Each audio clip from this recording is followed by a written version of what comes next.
Meeting and conference season, and we at Science Corner know how to adapt. In the transfer from the railway station of Bologna to the airport, I became driver and my car is a set.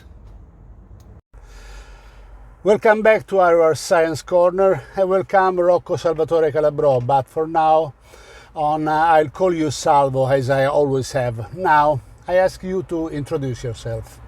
Hi Nico, thank you for inviting me to talk about my research, my career, and as I think this is just a friendly conversation instead of a more scientific or clinical interview.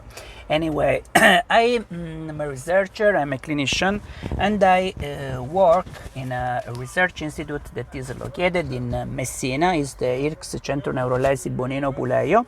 And this is an institute that is involved in managing as clinical research patients with different neurological disorders, especially those with severe acquired brain injury. I'm involved as a leader in the Line 1 research that is on innovative technology and rehabilitation. And my psychologists, physiotherapists, and other colleagues help me to try to understand the neurophysiological basis of brain injury and which are the basis for the recovery. Indeed, we work with virtual reality, any kind of robotics, and we have published many papers on also quality of life, including the sexuality of this patient. Thanks, Salvo. We all know that the rankings must be taken with a grain of salt, but if Experscape has considered you and Giovanni Morone, who has already been my guest in his beach house, among the top 100 researchers in the world of neurorehabilitation, what is the reason that fills with pride and also responsibility? I think that one of the main reasons is my team. I mean, I'm just tip of the iceberg of hard work in research, in neurorehabilitation and innovation technology, as I told you before. And in the last years, we have really put our effort on trying to help to improve the outcome of neurological patients, especially those with brain injury.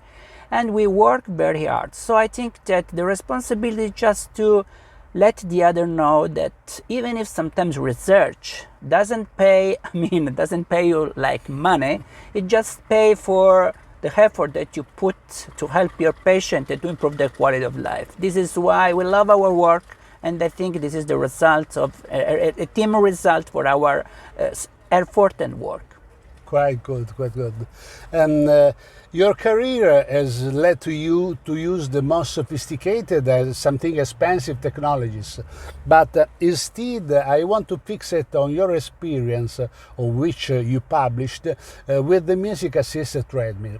How you used it, how it has been welcomed by patients, and what potential you see. Oh, well, this is particularly important to me because, as you know, I approached the music therapy, I think also thanks to you, and you know this very well, because I try to use music therapy with treadmill at the first with patient with Parkinson's disease.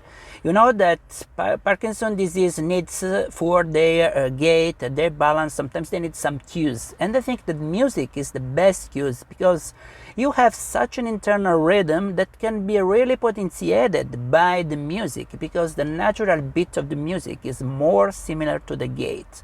So I think it is very, very useful and helpful for patients with the Parkinson's disease. But now we are also trying to have some experience, some work or research with patients with other neurological disorders like stroke patient and also patient with multiple sclerosis.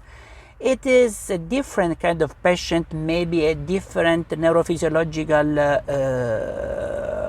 mechanism, and that's why we are trying to improve this, understand this, and do a better quality of life also using music therapy. Thanks. It's exciting, and I think that one of the next frontier could be dementia as well. Yeah. dementia as well, is because aging of population is giving us a great number of patients Yeah. with a great need, even from the financial cost of healthcare, Yeah.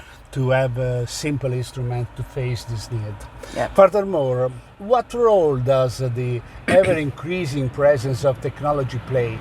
And with GPS, does the clinician have to navigate and choose not just what is the best, but what is needed for this patient?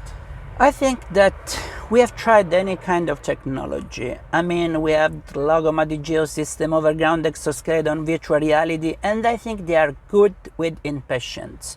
But they are really cost effective and they are costly. Sometimes some clinics are not able to afford it. So if we have research institutes or more big hospitals, you can have such big technology, and it should be used in more severe patients just to help them to improve their neuroplasticity and then their functional outcomes. But I think that we have to distinguish what we can use in the hospital to what we have to use at patient home.